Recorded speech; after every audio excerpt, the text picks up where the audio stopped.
Get out and get your exercise. Unless you're making a video, turn off your phone. We don't have to be plugged in all the time. Turn off your phone. Let's get out and get our exercise. This is Living Fit with Laura. One day at a time, one moment at a time. We continue moving forward to those things that lie ahead, putting behind us those things that lie behind. Let's stop living our lives apathetically and half-heartedly. Let's stop legalizing food. Let's stop shaming ourselves because we're overweight. Let's stop shaming ourselves, legalizing food. Fitness is a gift. Fitness is not a punishment. Fitness is a gift. So get out there, get our exercise. Life is to be enjoyed. It's very important to be joyful, my friends. Food is to be enjoyed, so we select those healthy, delicious, fresh foods. Let's quit walking around moping and moaning with a frown on our face. Life is to be enjoyed. Meals are to be enjoyed. So let's get off the poor, pitiful me pot. Wake up. Enjoy this glorious day. This is the day my Lord has made. I will rejoice and be glad in the day. I will not live in want today. I will not criticize, curse, condemn, or compare, or negatively compete today.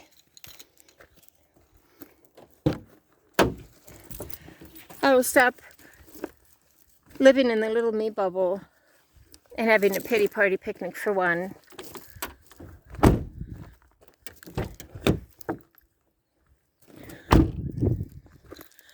I'll stop living in the little me bubble and having a pity party picnic for one. Like I've told my friends many times, contentment is not about examining ourselves or thinking about ourselves. Contentment is about keeping our mind off ourselves.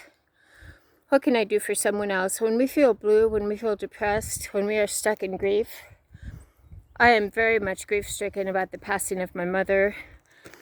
As far as being laid off from my job at a no-notice layoff, after I prevented a $100,000 nonconformance, I am mainly disgusted. So we reserve our energy for those good and beautiful things. We reserve our energy for those good and beautiful things, my friends. We don't waste our energy. We don't swim oceans for people who will not cross puddles for us. We stop agonizing about the narcissistic individuals that we run into. All we can do is live our best life, stand tall. We do not allow the behavior of others to change who we are. But we must conserve our energy. For those of my friends that are depressed, grief-stricken, let's get outside ourselves. Let's think about someone else. It has helped me to pick up the phone and call other people. It has helped me to think about doing something kind for someone else. Remember, if we want to help people, we meet them in their point of need. We help and assist in tangible, very tangible, real ways. We don't say to a person, I will pray for you and walk away. That's lame. That's happened to me lots of times. When someone needs tangible help, I can give you an example right off the bat. We do not expect anything from anyone. However, it's very important to distinguish between churchianity and walking the walk, blabbing the blab versus walking the walk. I had surgery on my foot. I had a partial amputation. I couldn't walk. I couldn't drive. And then we had to move out of state. And the pastor of a church I had visited, my husband went there much more often than I did, literally drove by my house several times a day to go to church. They were childless, 2 incomes, no children, and would drive by me trying to pack up a family of 4 on crutches. Listen, I didn't need prayer. The tangible help I needed was trips to the grocery store, or can I help you pack your kitchen, or here's my debit card, can you pick up milk and bread for me? Let's not live oblivious to the needs of others. If we are going to be church people, it is much more important, even more so, to walk the walk. We don't offer empty words, my friends. We offer action. We meet people in their point of need. I never ask for help because of the fact that I have experienced things like this happen when I've been extremely vulnerable. Another time my kids were small, I had a surgery, and I actually contacted the childcare director at a very large church. She knew all the teenagers. I only lived 10 minutes away, and she flaked out. So listen, if we are to be church people, it is all the more important to walk the walk. We never, never, never offer empty words. We offer people, if we do want to help, we offer them practical help that would meet their needs in a very tangible way. I don't go to church because I have far too many times met extremely flaky people. I'm certainly not going to say all church people are flaky. I know a couple of people that are not, that live their faith. But I have more often than not met extremely flaky people who are only showcasing their quote-unquote religion to martyrdom. See how great I am, see how wonderful I am. What difference does it make if we go to church 4 days a week and we ignore people right next to us who need tangible help? That's called hypocrisy, my friends. We are to be independent and we are to take care of our own tasks. And every now and then we do need help if we are ill or sick or have surgery. I have always paid for help. I have always paid for childcare. But it's very, very important, if we see a person in need, not to offer empty words. We offer them tangible help at the point of their need. So Living Fit with Laura, remembering that we love people without expecting anything. We only expect the peace that passes all understanding from our Heavenly Father.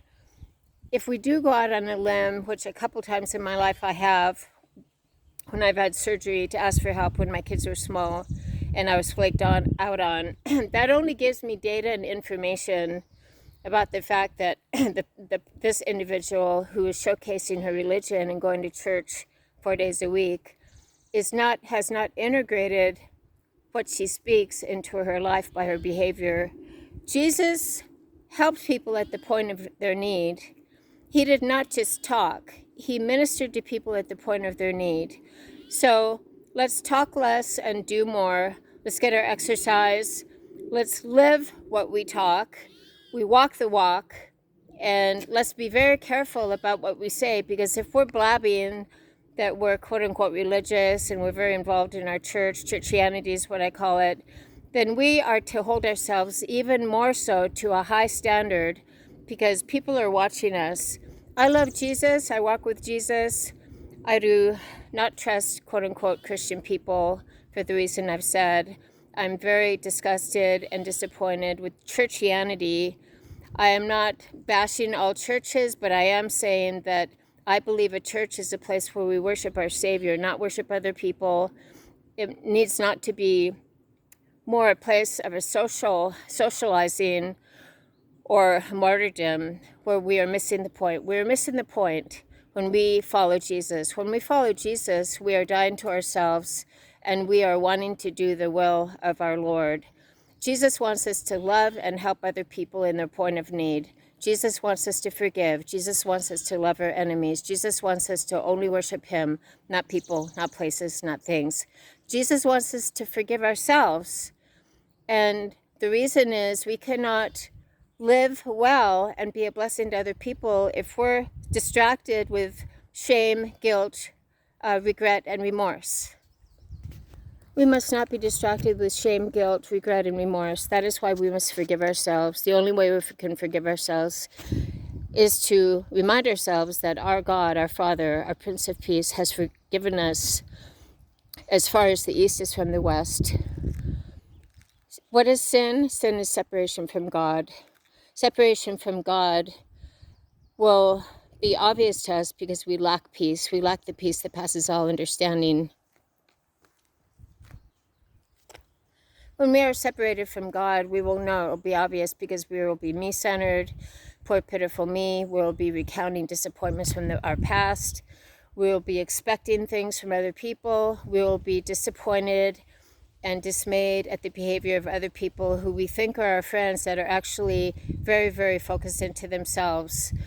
We love other people, but we must never, never, never expect anything. So Living Fit with Laura, let's get our exercise. We pray, Lord, create in me a pure heart. Create in me a heart that will love and forgive myself and others. Create in me a heart that will see tears on another person's face. Create in me a heart where I love others to the point where I want to meet their need in a tangible way. If we want to help people, we meet them at their point of need. We don't just blab empty words. That's happened to me way too many times. And remember, all disappointments, all situations where we are disillusioned by people are a lesson to us. It is simply information, it is simply data that we are to not expect other things from other people. We are not to worship people, places, or things. We are not to worship churches. We are not to worship pastors or clergy people. And to give others grace, including ourselves, but always to focus on our living Lord. I did my hill run. Yesterday I did a really hard weightlifting workout. My legs are very sore, but I will continuing on. Lord, this is the day that you have made. I will focus on the sun, S-O-N. My eyes will be on you. I will focus on the sun because I want to be pure of heart, pure of mind, without cynicism, without unforgiveness, without regret, shame, guilt, or remorse. Living Fit with Laura, to get and stay stable, serene, and strong. Let's get our exercise. We live one day at a time the best we can, and then we keep going. Have a great day with me, Living Fit with Laura. I'm proud of you.